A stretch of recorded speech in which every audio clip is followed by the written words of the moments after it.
എന്താണ് ഈ മോമേ മുഖത്തൊരു സങ്കടം? എന്തു പറ്റി? ഒന്നും പറയാൻ എന്റെ ജാനുക്കുട്ടിയെ. ഇന്നലെ അമ്പലത്തിൽ പോയ വഴിക്ക് 2 വൈദ്യന്മാരെ കണ്ടു. സിദ്ധന്മാരാ.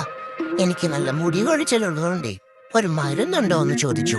അപ്പൊ അവന്മാരെ അമ്മ നല്ല കാറ്റ് മയിലിനെ പിടിച്ച് കടലിനെയും ചേർച്ചെടുത്ത നല്ല തൈലമുണ്ട്. പോണതുള്ളി ഇതൊക്കെ അവിടെ തെറ്റോ? അതും വാങ്ങിച്ച് ഞാൻ വീട്ടിലെത്തി എണ്ണയും കാച്ചി ബാക്കിയെടുത്ത് അടുക്കളയിലും വെച്ചു.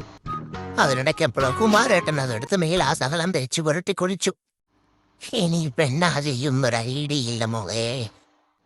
അല്ല, എന്നിട്ട് കുമാരേട്ടൻ എവിടെ? ആയിരിക്കുന്നു. അങ്ങോട്ട് നോക്ക്.